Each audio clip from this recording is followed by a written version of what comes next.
Hello बच्चों, कैसे हैं आप सभी। आई होप कि आप सभी अच्छे होंगे, स्वस्थ होंगे, मस्त होंगे। मैं हिमांगी रांगडाले इंस्पायर एकेडमी बालाघाट के ऑनलाइन प्लेटफॉर्म पर आप सभी का स्वागत करती हूं। आप सभी का स्वागत है बेटा। आज हम लोग फोटोसिंथेसिस स्टार्ट करने वाले हैं। फिजियोलॉजी ऑफ फ्लावरिंग प्लांट में हमारा सेकेंड पार्ट था फोटोसिंथेसिस। तो आज हम लोग स्टार्ट कर रहे हैं क्या, फोटोसिंथेसिस मतलब प्रकाश संश्लेषण। पौधों में जो प्रकाश संश्लेषण होता है वो कैसी, उसकी क्या प्रोसेस होती है, उसके बारे में हम लोग देखने वाले हैं। और आज स्टार्ट कर रहे हैं हम लोग प्रकाश संश्लेषण अर्थात फोटोसिंथेसिस। ठीक है बेटा, तो आज हम लोग कुछ बेसिक कॉन्सेप्ट देखेंगे किसके, फोटोसिंथेसिस के। और फिर हम लोग आगे देखते हैं कि फोटोसिंथेसिस की प्रोसेस क्या होती है। ठीक है, तो आज का लेक्चर हमारा क्या है, कुछ बेसिक कॉन्सेप्ट हैं किसके, फोटोसिंथेसिस के। क्लियर है बेटा, चलिए स्टार्ट करें। स्टार्ट करते हैं फोटोसिंथेसिस। क्लियर है, चलिए तैयार हो जाइए फिर। फोटोसिंथेसिस स्टार्ट करते हैं हम लोग। फोटोसिंथेसिस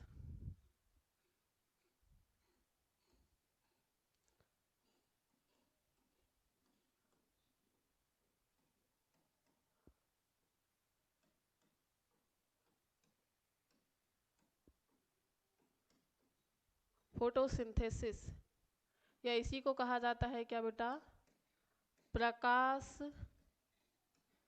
संश्लेषण। फोटोसिंथेसिस या प्रकाश संश्लेषण। क्लियर है, प्रकाश संश्लेषण या फोटोसिंथेसिस। फोटोसिंथेसिस, चलिए फोटोसिंथेसिस। ठीक है, चलिए अब देखते हैं फोटोसिंथेसिस है क्या। सबसे पहले इस फोटोसिंथेसिस का मतलब समझ लेते हैं। फोटो और सिंथेसिस। फोटो जो शब्द है बेटा, क्या, फोटो, और एक है शब्द क्या, सिंथेसिस। फोटोसिंथेसिस दो शब्दों से मिलकर बना हुआ है, जिसमें जो फोटो है, फोटो शब्द आया है किससे बेटा, फोटोन। किससे आया है, फोटोन। और ये फोटोन क्या है, सूर्य की ऊर्जा। क्या है ये, सूर्य की ऊर्जा है। ठीक है, और सिंथेसिस का मतलब होता है क्या, संश्लेषण। क्या होता है बेटा, संश्लेषण, प्रकाश का संश्लेषण, अवशोषण। हम बोल सकते हैं कि पौधे क्या करते हैं, प्रकाश के अवशोषण के द्वारा अपना खाना बनाते हैं। ठीक है, क्या है प्रकाश संश्लेषण। तो अगर हम बोले डेफिनेशन, तो प्रकाश संश्लेषण क्या है, प्रकाश का प्रकाश ऊर्जा से रासायनिक ऊर्जा में परिवर्तन। रासायनिक ऊर्जा में परिवर्तन। ठीक है क्या बेटा। अगर हम बोले कि प्रकाश संश्लेषण क्या है, तो प्रकाश संश्लेषण है प्रकाश ऊर्जा का रासायनिक ऊर्जा में परिवर्तन। प्रकाश ऊर्जा का रासायनिक ऊर्जा में परिवर्तन क्या कहलाता है, प्रकाश संश्लेषण कहलाता है। बेटा अगर हम प्रकाश संश्लेषण की बात करें तो जितने भी ग्रीन प्लांट है, जितने भी ग्रीन प्लांट हैं पृथ्वी पर, वे सभी क्या करते हैं, प्रकाश संश्लेषण करते हैं। क्या करते हैं बेटा, वे सभी प्रकाश संश्लेषण करते हैं। चाहे हम छोटी सी शैवाल ले लें या बहुत बड़ा पेड़ जिसे हम यूकेलिप्टस कहते हैं, इसकी बात करें, सभी के सभी क्या करते हैं, प्रकाश संश्लेषण करते हैं और अपना भोजन स्वयं बनाते हैं। इसलिए इन पौधों को हम लोग क्या नाम देते हैं, स्वपोषी कहा जाता है। जो प्रकाश संश्लेषण करते हैं उनको क्या कहा जाता है, स्वपोषी कहा जाता है। क्या कहा जाता है बेटा, स्वपोषी कहा जाता है। जितने भी पौधे प्रकाश संश्लेषण करते हैं उनको क्या कहा जाता है, स्वपोषी कहा जाता है, क्योंकि अपना भोजन स्वयं बना रहे हैं। और कौन सी ऊर्जा का उपयोग कर रहे हैं, सूर्य ऊर्जा का उपयोग कर रहे हैं। कौन सी ऊर्जा का उपयोग कर रहे हैं, सूर्य की ऊर्जा का उपयोग कर रहे हैं। ठीक है, इसलिए पृथ्वी पर भोजन का सबसे बड़ा स्रोत प्लांट्स को माना गया है। पृथ्वी पर भोजन का सबसे बड़ा स्रोत प्लांट को माना गया है, क्योंकि हमको चाहे दुनिया के जितने भी जंतु होंगे, सारे के सारे जंतु जो हैं डिपेंड है किस पे, पौधों पे डिपेंड है अपने खाने के लिए। क्लियर है, लेकिन पौधे किस पे डिपेंड है, पौधे ऊर्जा कहाँ से लेंगे, हम तो ऊर्जा पौधों से ले लिए, लेकिन पौधे ऊर्जा कहाँ से लेंगे, पौधे ऊर्जा लेते हैं किससे, सूर्य से। तो इस दुनिया में ऊर्जा का सबसे बड़ा स्रोत माना गया है सूर्य को, जिसकी ऊर्जा को एब्जॉर्ब करते हैं कौन? पौधे। और उसी ऊर्जा को रासायनिक ऊर्जा में चेंज करते हैं और किसका निर्माण करते हैं? भोजन का निर्माण करते हैं। ठीक है, तो प्रकाश ऊर्जा को रासायनिक ऊर्जा में चेंज करके भोजन का निर्माण करना ही क्या है? प्रकाश संश्लेषण होता है। ठीक है बेटा, क्या होता है? प्रकाश संश्लेषण होता है। आई होप कि आपको ये जो प्रकाश संश्लेषण है इसका मतलब समझ में आया होगा। ठीक है, प्रकाश संश्लेषण का मतलब समझ में आया। चलिए इसके आगे की कुछ और बातें देखते हैं हम लोग फोटोसिंथेसिस की। चलिए फोटोसिंथेसिस की और बातें देखते हैं हम लोग। चलिए फोटोसिंथेसिस की बात करें बेटा, तो इसमें नेक्स्ट पॉइंट हमको याद रखना है क्या? कि जो फोटोसिंथेसिस की प्रोसेस है, जो प्रकाश संश्लेषण अभिक्रिया है, यह एक उपचयी अभिक्रिया है। क्या है ये? एक उपचयी मतलब एनाबॉलिक अभिक्रिया है। क्या है ये? एनाबॉलिक रिएक्शन है। एनाबॉलिक रिएक्शन मतलब उपचयी अभिक्रिया है। उपचयी अभिक्रिया है। क्लियर है? अब उपचयी अभिक्रिया है मतलब उपचयी अभिक्रिया, उपचयी का मतलब ही होता है किसी पदार्थ का बनना। किसी पदार्थ का बनना क्या कहलाता है? किसी पदार्थ का बनना कहलाता है क्या? उपचय। किसी पदार्थ का बनना कहलाता है बेटा क्या? उपचय। तो यहां पर हम लोग क्या बना रहे हैं? क्या बना रहे हैं?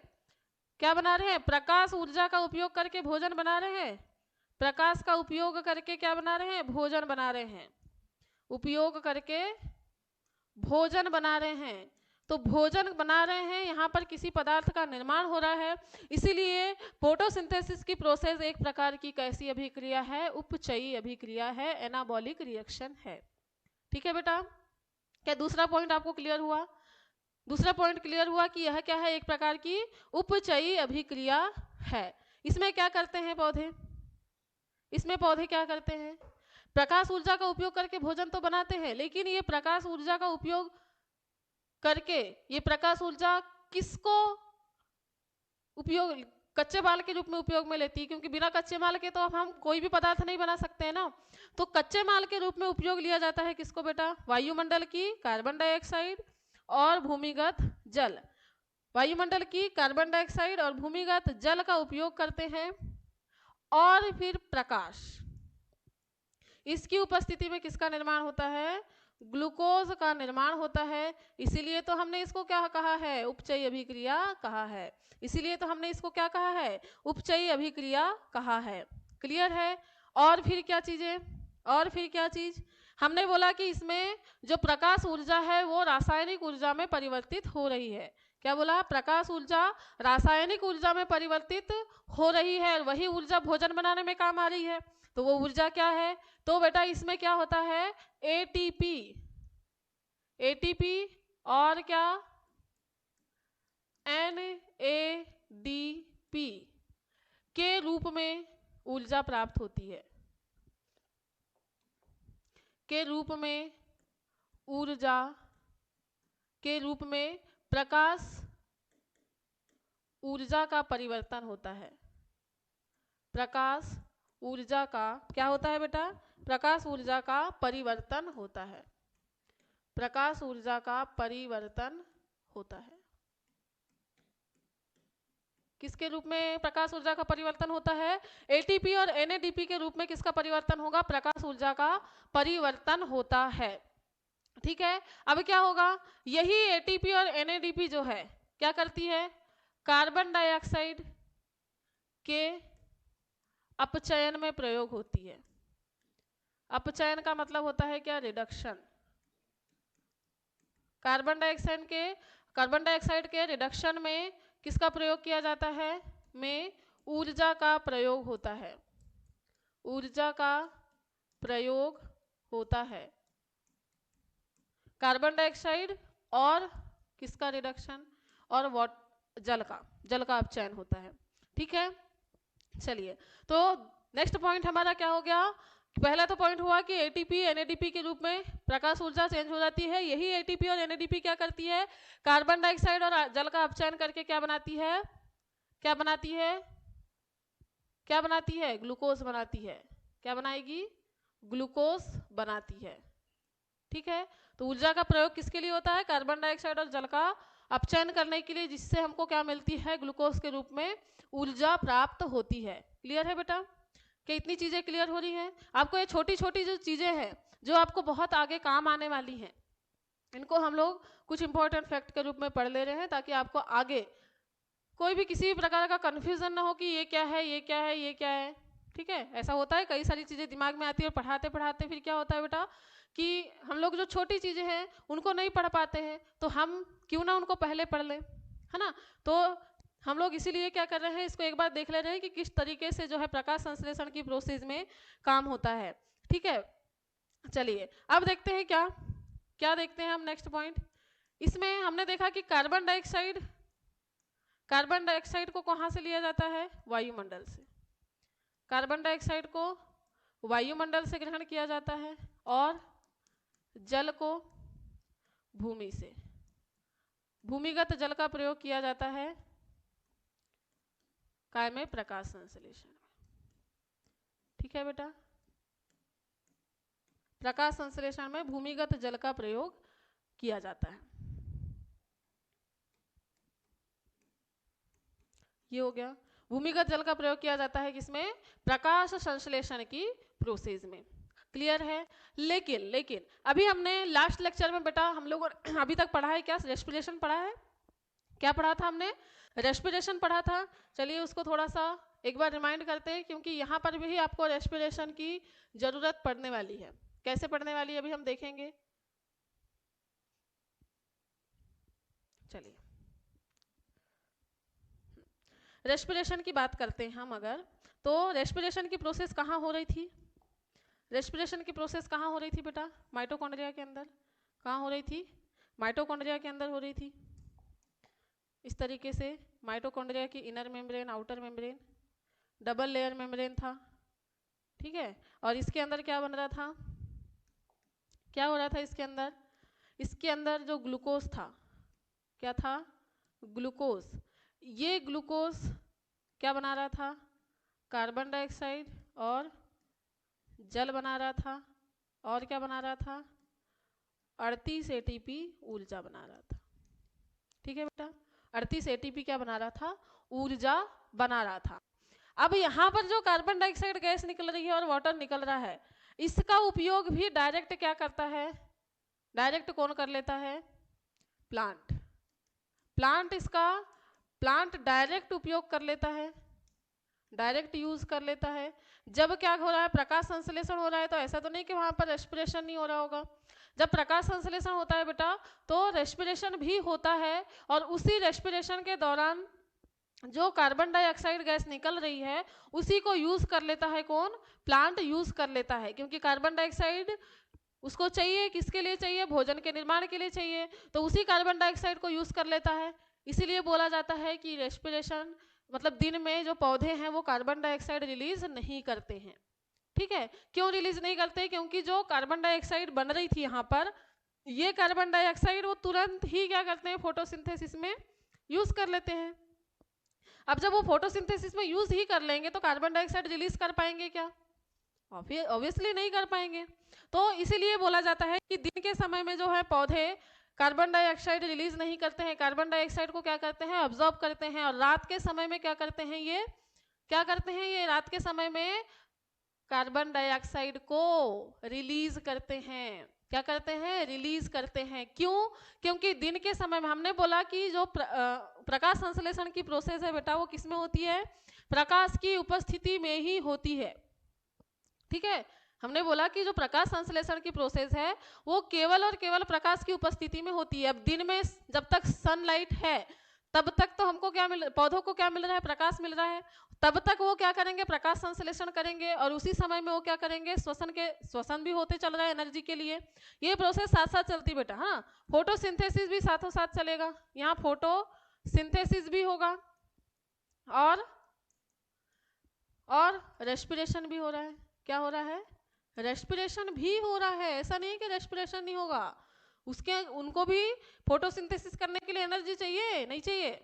एनर्जी तो चाहिए, और ऊर्जा तो ले रहा है सनलाइट से, लेकिन और भी ऊर्जा जो बन रही है अंदर, जो कोशिकाएं विभाजन कर रही हैं उनके अंदर, उसके लिए भी ऊर्जा चाहिए। तो ग्लूकोज जो बना रहा है उसका यूज तो करेगा ना, तो वो जो यूज कर रहा है उसमें निकल रही कार्बन डाइऑक्साइड, कार्बन डाइऑक्साइड को डायरेक्ट दिन के समय में फोटोसिंथेसिस में यूज कर ले रहे हैं। इसीलिए कहा जाता है कि दिन के समय में कार्बन डाइऑक्साइड पौधे रिलीज नहीं करते हैं। ठीक है बेटा, अब जितनी कार्बन डाइऑक्साइड रिलीज हुई उसको तो उनने ले लिया, इसके अलावा अगर इसको कार्बन डाइऑक्साइड की जरूरत है तो कहाँ से लेगा? वायुमंडल से लेगा। कहाँ से लेगा बेटा? वायुमंडल से लेगा, इसके अलावा जो भी कार्बन डाइऑक्साइड की जरूरत होगी उसको। ठीक है, क्या इतनी चीजें ठीक क्लियर हो रही है आपकी? आई होप कि ये चीजें आपको क्लियर हो रही होंगी। क्लियर है बेटा? चलिए अब देखते हैं हम लोग नेक्स्ट, इसका नेक्स्ट फैक्ट देखते हैं कि जो प्रकाश संश्लेषण की प्रोसेस है, क्या प्रकाश संश्लेषण की प्रोसेस, कि इसका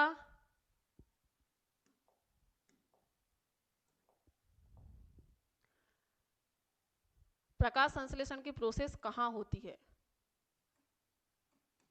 क्या देख रहे हैं हम लोग? प्रकाश संश्लेषण का स्थान,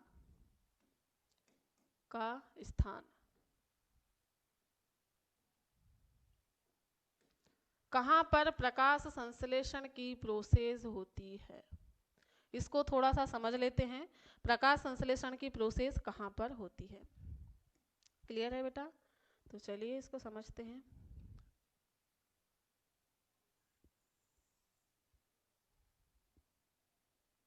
ये क्या है? एक कोशिका बना रहे हैं हम। क्या है बेटा? ये कोशिका है। इस कोशिका के अंदर,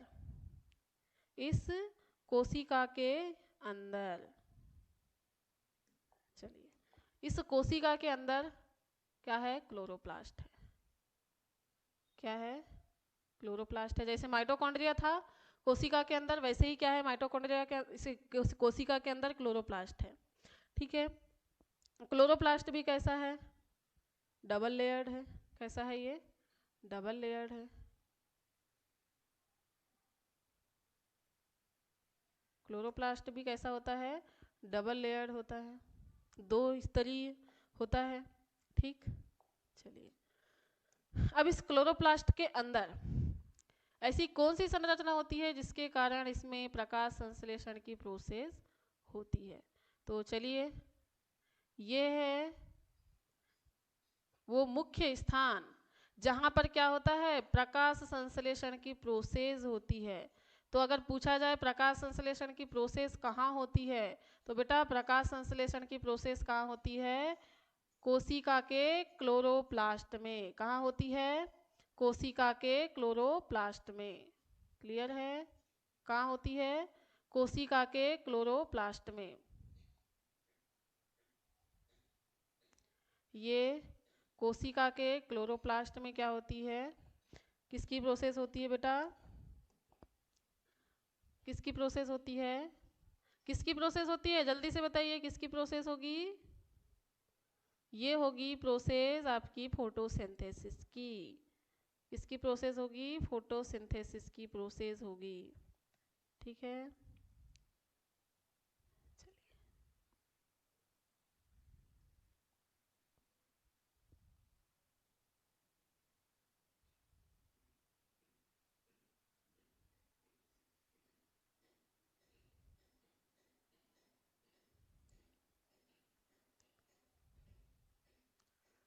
ये बेटा बन रहा है हमारा किसका डायग्राम? ये बन ही रहा है किसका? क्लोरोप्लास्ट का डायग्राम। किसका बन रहा है? क्लोरोप्लास्ट का डायग्राम बन रहा है, क्लोरोप्लास्ट। ठीक है, किस तरीके से क्लोरोप्लास्ट होता है और इसमें प्रोसेस होती है वो देखना है हमको। ठीक है, चलिए अब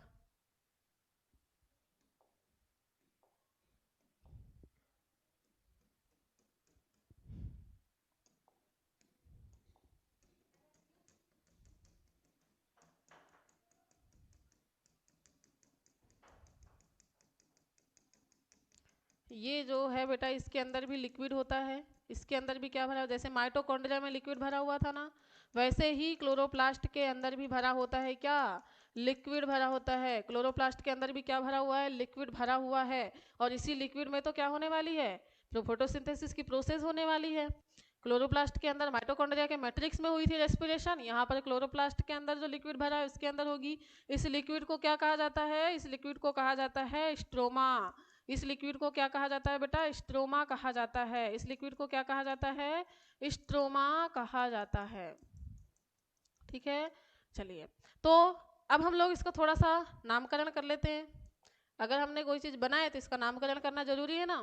तो ये वाला क्या है बेटा, ये हमने क्या बनाया है बाहर की तरफ, चलो इसमें भी क्या कर देते हैं, क्योंकि कोशिका है तो कोशिका में भी क्या भरा होता है, द्रव भरा होता है। कोशिका में भी क्या भरा होता है, द्रव भरा होता है। तो चलिए द्रव भर देते हैं, ये है कोशिका द्रव। चलो कोशिका द्रव, एक सेकेंड,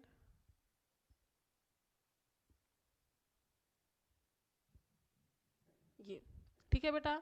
चलिए तो बताइए फिर कि ये जो बाहरी संरचना हमने बनाया है इसका नाम क्या है, जल्दी से बताइए, जल्दी से। क्या है ये, कोशिका झिल्ली है। क्या ये कोशिका झिल्ली है, ये है क्या, कोशिका झिल्ली। क्या है बेटा, ये कोशिका झिल्ली है। और इस कोशिका झिल्ली की अगर हम बात करें तो कोशिका झिल्ली को कहा जाता है क्या, सेल मेम्ब्रेन। क्या कहा जाता है, सेल मेम्ब्रेन कहा जाता है। ठीक है, इस सेल मेम्ब्रेन या कोशिका के अंदर में एक कोशिकांग होता है। क्या होता है, कोशिकांग होता है, जिसको कहा जाता है क्या, क्लोरोप्लास्ट। क्या कहा जाता है, क्लोरोप्लास्ट। ठीक है, क्या कहा जाता है, क्लोरोप्लास्ट कहा जाता है, हरित लवक। ठीक है बेटा, क्या होता है, हरित लवक। अब इसके अंदर बहुत सारी चीजें होती हैं, जैसे कि इसके अंदर जो द्रव भरा हुआ है इसको बोला जाता है क्या, इसके अंदर जो द्रव भरा होता है बेटा इसको बोला जाता है स्ट्रोमा। इसके अंदर जो लिक्विड भरा हुआ है इसको बोला जाता है क्या, स्ट्रोमा। माइटोकॉन्ड्रिया के मैट्रिक्स को क्या कहे थे हमने, क्या कहे थे, मैट्रिक्स। माइटोकॉन्ड्रिया के अंदर जो भरा हुआ था उसको क्या कहे थे, मैट्रिक्स। हरित लवक के अंदर जो लिक्विड भरा हुआ है उसको बोले हमने क्या, स्ट्रोमा। इसके अंदर कॉइन के लाइक स्ट्रक्चर दिख रहा है, ऐसा लग रहा है ना, ये छोटा सा ऐसा कॉइन बना हुआ है और बहुत सारे जो कॉइन हैं उनको हमने क्या कर दिए हैं, एक के ऊपर एक बिल्कुल रख दिए हैं। ऐसा ही लग रहा है, एक सेकेंड, हाँ ऐसा लग रहा है कि हमने बहुत सारे कॉइन को एक के ऊपर एक अरेंज करके रखा हुआ है। तो बेटा इसकी बात करें तो इसमें जो एक कॉइन है, क्या केवल एक कॉइन की बात हो रही है, इस एक कॉइन को कहा जाता है क्या, थैलाकॉइड। क्या कहा जाता है, थैलाकॉइड। एक कॉइन के समान स्ट्रक्चर क्या कहलाता है, थैलाकॉइड कहलाता है। एक कॉइन के समान स्ट्रक्चर क्या कहलाता है, थैलाकॉइड कहलाता है। और बहुत सारे थैलाकॉइड का जो बंच है इसको कहा जाता है क्या, ग्रेनम। क्या कहा जाता है, ग्रेनम कहा जाता है। क्या कहा जाता है, ग्रेनम कहा जाता है। बहुत सारे जो थाइलाकॉइड हैं उसका जो बंच है, एक बंच, उनको ग्रेनम कहा जाता है बेटा। और ये बहुत सारे जो पूरे के पूरे बंच होते हैं उनको कहा जाता है grana, group of granum, group of granum. Group of granum क्या कहलाता है, ग्रेना कहलाता है। क्या कहलाता है, ग्रुप ऑफ ग्रेनम कहलाता है क्या बेटा, ग्रेना कहलाता है। इतनी चीजें क्लियर है। क्लोरोप्लास्ट के स्ट्रक्चर में मुख्य रूप से हमको प्रकाश संश्लेषण में याद रखना है थैलेकॉइड। थैलेकॉइड के बंच को बोला क्या, ग्रेनम। और बहुत सारे ग्रेनम जितने भी हैं, नंबर ऑफ ग्रेनम जो बहुत सारे हैं उनको बोला जाता है क्या, ग्रेना। इसके अंदर भरा हुआ है लिक्विड जिसको बोला गया स्ट्रोमा। और जो पूरे के पूरे ग्रेनम को जोड़ के रखा हुआ है, ये ग्रेनम है, ग्रेनम को जोड़ के रखा हुआ है, इसको बोला जाता है क्या, स्ट्रोमा लेमिली। क्या कहा जाता है, स्ट्रोमा लेमिला, लेमिला। या फिर इसी को कहा जाता है, हिंदी में लिख देते हैं स्ट्रोमा लेमिला, स्ट्रोमा लेमिला। ठीक है, ये है क्या, लेमिला या लेमिली कहा जाता है। क्लियर है क्या? इतना डायग्राम आपको क्लियर है? अगर क्लियर है तो इसी के आगे की बात करते हैं। बेटा इसमें जितना थैलेकॉइड है, ये जो थैलेकॉइड दिख रहा है इसके अंदर भरा होता है क्या? क्या भरा होता है इसके अंदर? क्लोरोफिल भरा होता है। इसके अंदर क्या भरा होता है? क्लोरोफिल भरा होता है। इसके अंदर क्या भरा होता है? क्लोरोफिल। ये क्या है? क्लोरोफिल भरा होता है। ये सब भरा हुआ इतना सारा क्लोरोफिल। तो इसके अंदर जो ग्रीन कलर का भरा हुआ है ये क्या है? क्लोरोफिल। क्या है बेटा? क्लोरोफिल। और यही जो क्लोरोफिल वर्णक है यही प्रकाश ऊर्जा को अवशोषित करने के काम में आता है।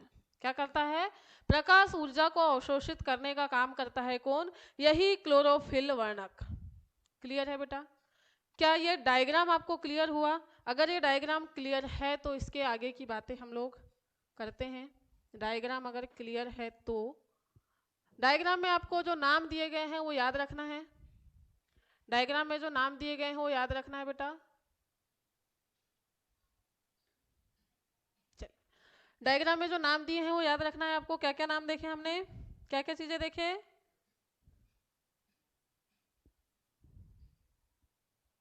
चलिए, क्या क्या चीजें देखे थे हमने? स्ट्रोमा देखे, ग्रेनम देखे, ग्रेना देखे, थाइलेकॉइड देखे, लेमिला देखे और क्लोरोफिल वर्णक देखे। क्या है इसके अंदर? बहुत सारा क्लोरोफिल वर्णक भरा हुआ है। क्या है? बहुत सारा क्लोरोफिल वर्णक भरा हुआ है। इसमें से हम एक थाइलेकॉइड को अगर बाहर निकाल दें, क्या करें?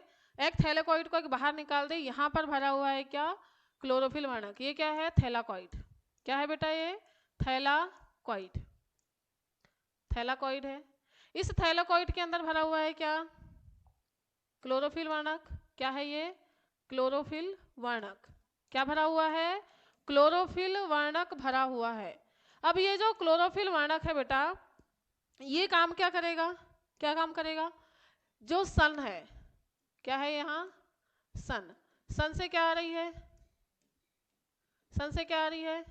सनलाइट आ रही है। क्या आ रही है? सनलाइट आ रही है। इस सनलाइट को क्या करेगा? एब्जॉर्ब करेगा। इस सनलाइट का क्या करेगा? एब्जॉर्प्शन करेगा कौन? क्लोरोफिल। क्या करेगा?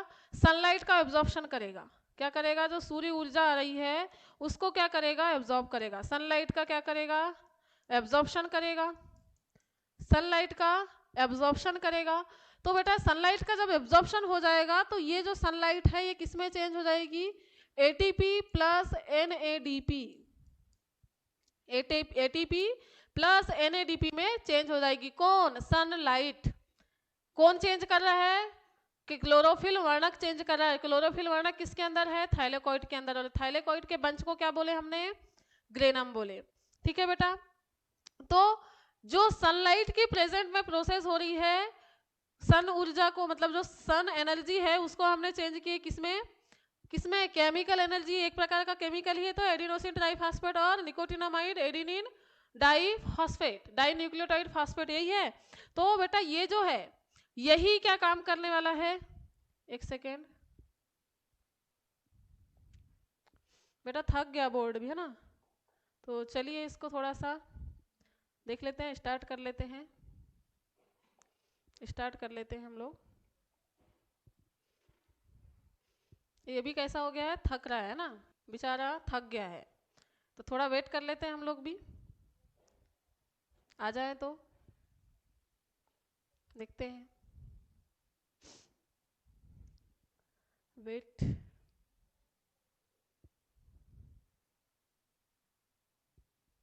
आ गया बेटा, है ना? आ गया। चलिए, कहाँ थे हम? चलिए, यहीं पर थे क्या? यहीं थे ना? तो यहाँ पर हम लोगों ने देखा था क्या? एटीपी है बेटा। क्या है? एटीपी है। ये एटीपी और एनएडीपी जो है ये एक प्रकार की केमिकल एनर्जी है। क्या है ये? केमिकल एनर्जी है। केमिकल एनर्जी है। और इस केमिकल एनर्जी का फॉर्मेशन हुआ है किससे? सनलाइट से। किससे हुआ है? सनलाइट से। इसीलिए इसको कहा गया है क्या? Light reaction. क्या कहा गया है? Light reaction. लाइट रिएक्शन कहा गया है। या फिर इसी को कहा गया क्या, प्रकाश अभिक्रिया। क्या कहा गया, प्रकाश अभिक्रिया, प्रकाश अभिक्रिया। क्लियर है बेटा। अब क्या होता है, ये जो एटीपी और एनएडीपी है, ये जो एटीपी और एनएडीपी बना है, ये क्या काम करेगा, ये क्या काम करेगा, H2O और CO2, इन दोनों का क्या करने वाला है, रिडक्शन करने वाला है। क्या करने वाला है बेटा, रिडक्शन करेगा, इनको तोड़ेगा।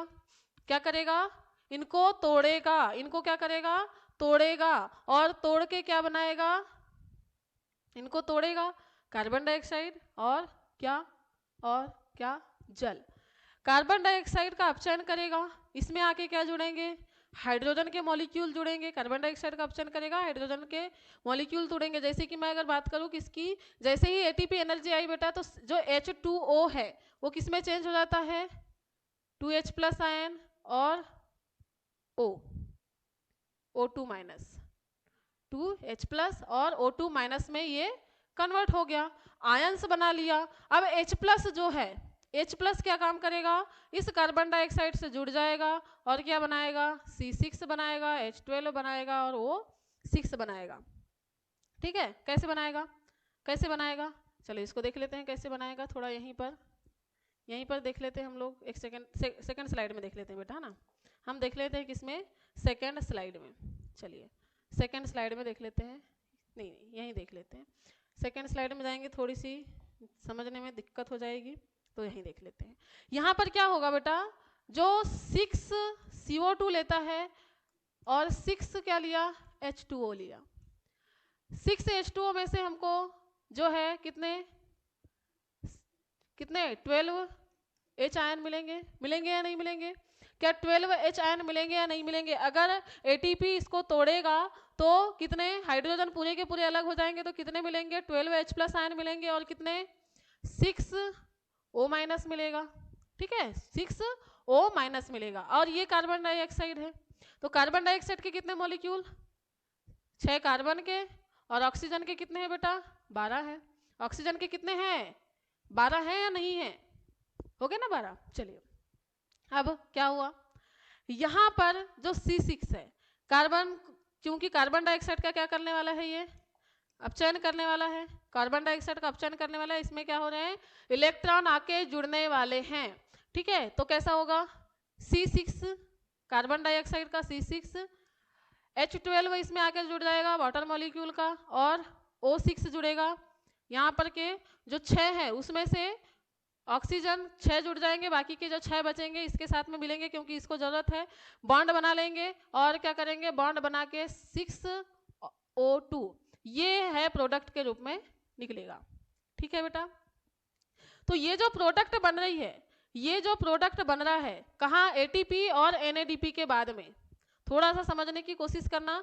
एटीपी बना, एनएडीपी बना, इस एटीपी और एनएडीपी ने क्या किया बेटा, वाटर मॉलिक्यूल को 2 भागों में तोड़ दिया, किसमें, 2H+ आयन और O2- आयन में तोड़ दिया है। अब तोड़ दिया तो क्या होगा, H+ आयन कार्बन डाइऑक्साइड के पास जाकर उसको क्या कर देगा, अपचयित करेगा, उसका अपचयन करेगा, और अपचयन करने के बाद में क्या करेगा, कार्बन डाइऑक्साइड क्या बनाएगा, ग्लूकोज बनाएगा। क्या बनाएगा, ग्लूकोज बनाएगा, और ग्लूकोज के साथ साथ में क्या कर रहा है, ऑक्सीजन गैस रिलीज कर रहा है।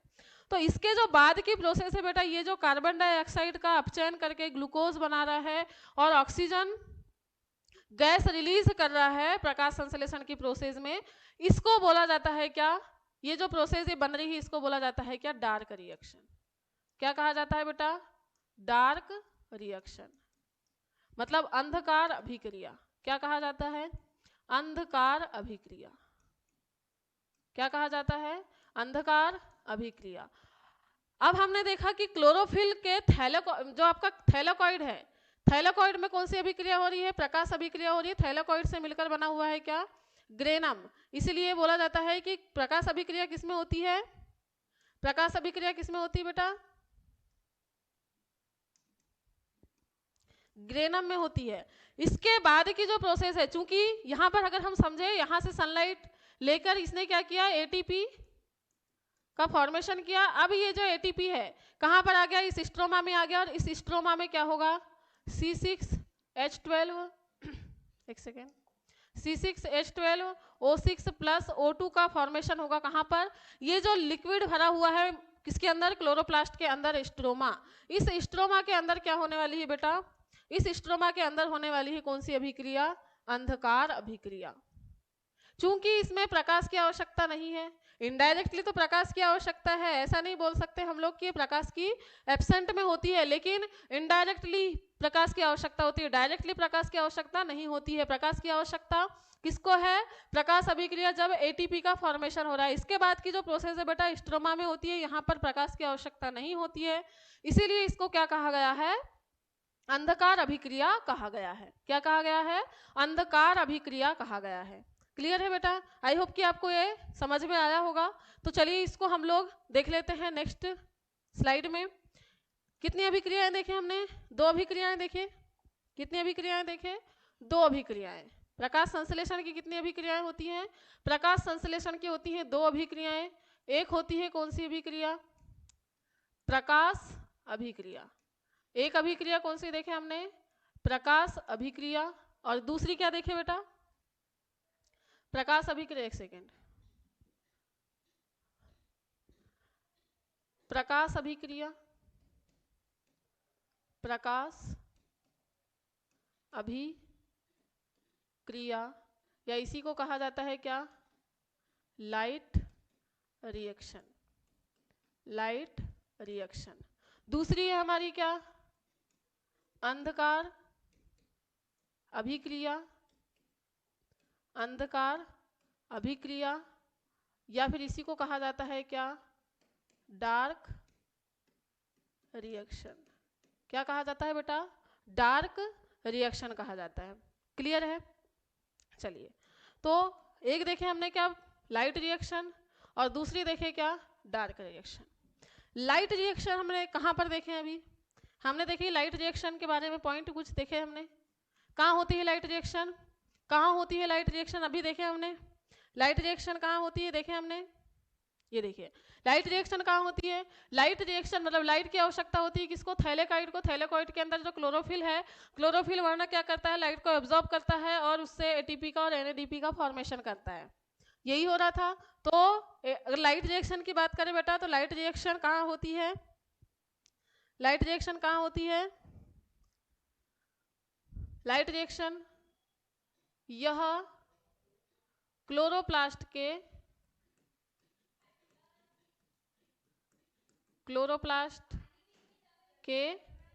ग्रेनम में होती है। किस में होती है? क्लोरोप्लास्ट के ग्रेनम में होती है। क्लोरोप्लास्ट के ग्रेनम में होती है। कौन सी अभिक्रिया? प्रकाश अभिक्रिया। क्लोरोप्लास्ट के ग्रेनम में होती है। ग्रेनम किससे मिलकर बना हुआ था? थाइलेकॉइड से मिलकर बना हुआ था। और दूसरी बात क्या है इसमें? इसमें सनलाइट किसमें चेंज हो रही है बेटा? NADP प्लस ATP में चेंज होती है। में चेंज होती है। यही हो रहा था, चेंज होती है। ठीक है, किसमें चेंज होती है? ATP और NADP में चेंज होती है। ठीक, इसके बाद में क्या होता है बेटा? इसके बाद में क्या होता है? अच्छा, और एक चीज याद रखना है इसमें, सनलाइट को किसके द्वारा? क्लोरोफिल। किसके द्वारा? क्लोरोफिल वर्णक द्वारा अवशोषित किया जाता है। क्या किया जाता है? अवशोषित किया जाता है। अवशोषित किया जाता है। ठीक है, ये हुई बात किसकी? प्रकाश अभिक्रिया की। प्रकाश अभिक्रिया क्लोरोप्लास्ट के ग्रेनम में कंप्लीट होती है। सनलाइट काय में चेंज हो जाती है? NADP और ATP में चेंज होती है। सनलाइट को क्लोरोफिल वर्णक क्या करता है? अवशोषित करता है। क्लोरोफिल वर्णक क्या करता है? अवशोषित करता है। अंधकार अभिक्रिया की बात करते हैं, तो अंधकार अभिक्रिया कहाँ होती है बेटा? यह क्लोरोप्लास्ट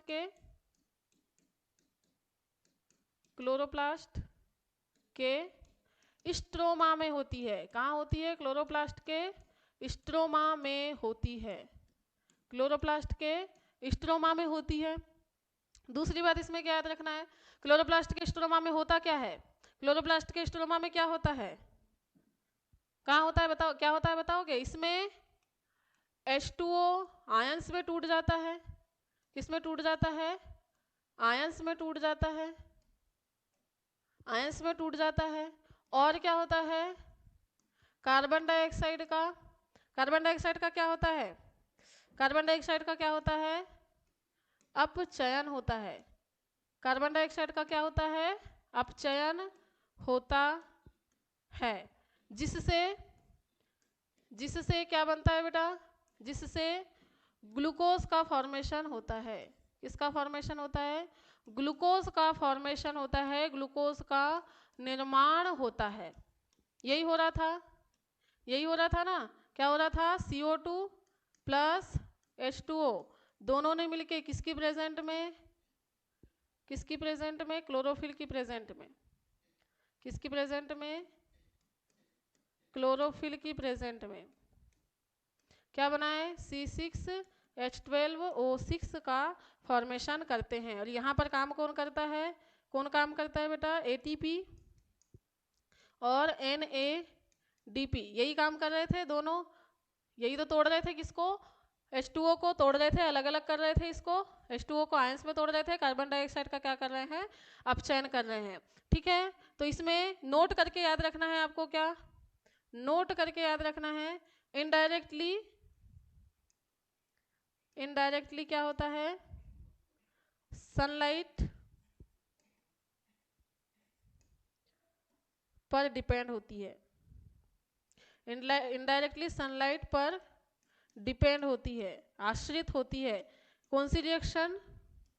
अंधकार अभिक्रिया। ठीक है बेटा, अगर NADP और ATP नहीं बनता, NADP और ATP अगर नहीं बनता तो क्या कार्बन डाइऑक्साइड का अपचयन हो पाता? क्या वाटर मॉलिक्यूल टूट पाता?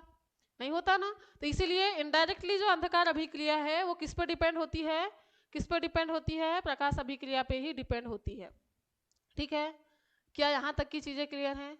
प्रकाश संश्लेषण में हमने क्या क्या चीजें देखा है, एक बार रिवाइज कर लेते हैं। प्रकाश संश्लेषण में हमने क्या क्या चीजें देखा? सबसे पहले हमने देखा था क्या? फोटोसिंथेसिस क्या है। क्या देखा कि फोटोसिंथेसिस क्या है? तो फोटोसिंथेसिस क्या है बेटा? फोटोसिंथेसिस प्रकाश ऊर्जा का रासायनिक ऊर्जा में, प्रकाश का प्रकाश ऊर्जा से रासायनिक ऊर्जा में परिवर्तन क्या कहलाता है? फोटोसिंथेसिस कहलाता है। फिर हमने देखी कि एक क्या है, क्या है ये? एक उपचयी अभिक्रिया है। क्या है ये? एक उपचयी अभिक्रिया है। इसमें ग्लूकोज का निर्माण होता है। उपचयी मतलब एनाबॉलिक रिएक्शन है जिसमें किसी पदार्थ का निर्माण होता है। फिर हमने देखे कि इसमें कार्बन डाइऑक्साइड और जल प्रकाश की उपस्थिति में किसका निर्माण करते हैं? ग्लूकोज का निर्माण करते हैं। फिर हमने क्या देखा कि इसमें ATP और NADP के रूप में प्रकाश ऊर्जा का परिवर्तन होता है। फिर हमने देखे कि कार्बन डाइऑक्साइड का अपचयन होता है। क्या होता है? कार्बन डाइऑक्साइड का अपचयन होता है, कार्बन डाइऑक्साइड रिड्यूस होता है, इसका रिडक्शन होता है और किसका निर्माण होता है? ग्लूकोज का निर्माण होता है। इसमें वाटर मॉलिक्यूल का क्या होता है? ये भी टूटता है। क्या होता है? ये भी टूटता है, इसका ब्रेकडाउन होता है।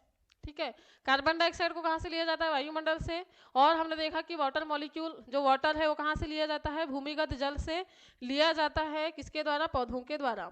फिर हमने ये भी देखा था कि जो पौधे हैं दिन के समय में जो श्वसन करते हैं, वो श्वसन के द्वारा जितनी भी कार्बन डाइऑक्साइड मिलती है वो सारी की सारी प्रकाश संश्लेषण में यूज कर लेते हैं। इसलिए दिन के समय में ये कार्बन डाइऑक्साइड रिलीज नहीं करते हैं। क्लियर है? तो जितनी भी कार्बन डाइऑक्साइड श्वसन में मिली वो सारी की सारी किसने यूज कर ली? प्लांट ने डायरेक्टली यूज कर ली। और कहाँ पर यूज करी? फोटोसिंथेसिस में। क्लियर है? चलिए, फिर इसके बाद हमने क्या देखा? फिर इसके बाद हमने देखा प्रकाश संश्लेषण का स्थान, प्रकाश संश्लेषण कहाँ पर होता है। तो हमने देखा कोशिका, कोशिका के अंदर एक कोशिकांग है जिसका नाम है क्या?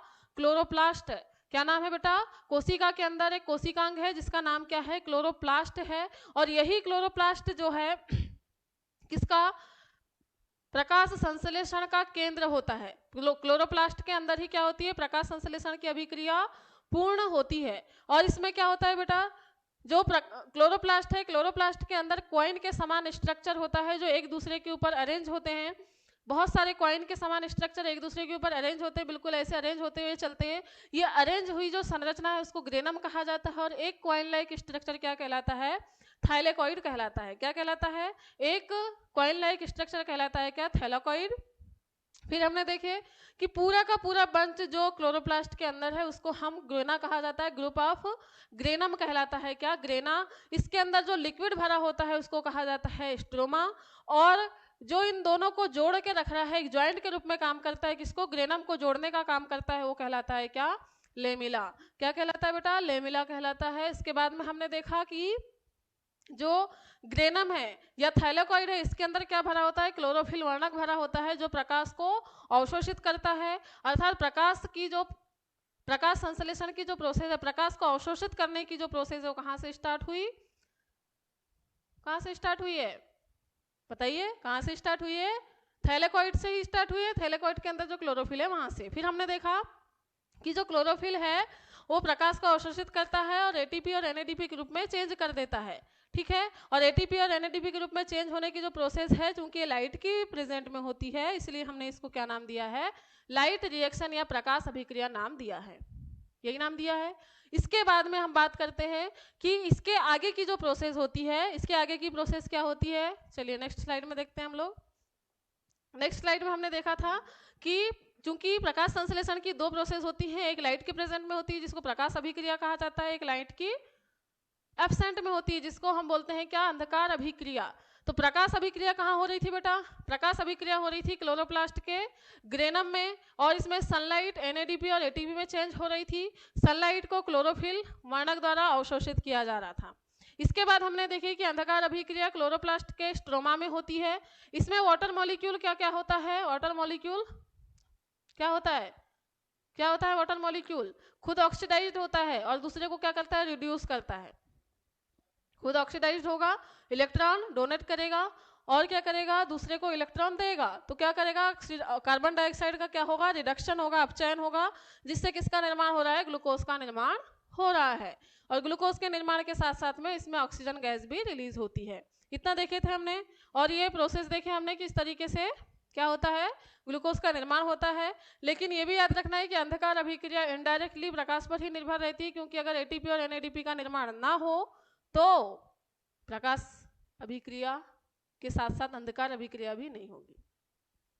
ठीक है, अगर प्रकाश अभिक्रिया नहीं होगी तो अंधकार अभिक्रिया भी नहीं होगी, इसलिए इनडायरेक्टली किस पे डिपेंड है? वो प्रकाश अभिक्रिया पे। क्लियर है बेटा? क्या इतनी चीजें क्लियर हुई आपको? क्या इतनी चीजें क्लियर हैं? अगर इतनी चीजें क्लियर हैं तो हम बढ़ते हैं नेक्स्ट स्लाइड की तरफ। नेक्स्ट स्लाइड की तरफ और नेक्स्ट टॉपिक की तरफ बढ़ते हैं। चलिए, इसके कुछ इंपॉर्टेंस देखते हैं फोटोसिंथेसिस के। Importance of photosynthesis. Photosynthesis, importance of photosynthesis. Photosynthesis की क्या क्या इंपॉर्टेंस है, तो इसमें देखना है फोटोसिंथेसिस की क्या इंपॉर्टेंस है। तो ये क्या काम करता है? ये अकार्बनिक पदार्थों से किसका निर्माण करता है? अकार्बनिक पदार्थ। अकार्बनिक पदार्थ कौन से हैं? अकार्बनिक पदार्थ कौन से हैं? CO2 plus H2O। अकार्बनिक पदार्थ से कार्बनिक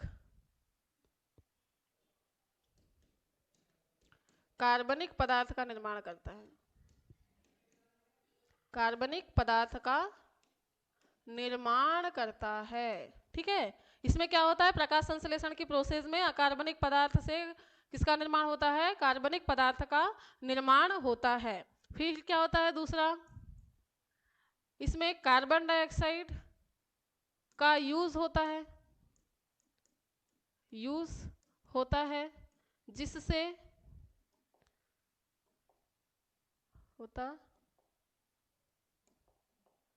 प्रकाश संश्लेषण में कार्बन डाइऑक्साइड का यूज होने के कारण क्या होता है?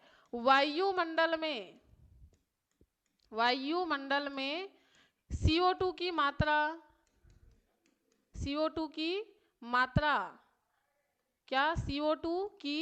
मात्रा कैसी होती है? निश्चित बनी रहती है। कैसी बनी रहती है? निश्चित बनी रहती है। अगर मान लो कार्बन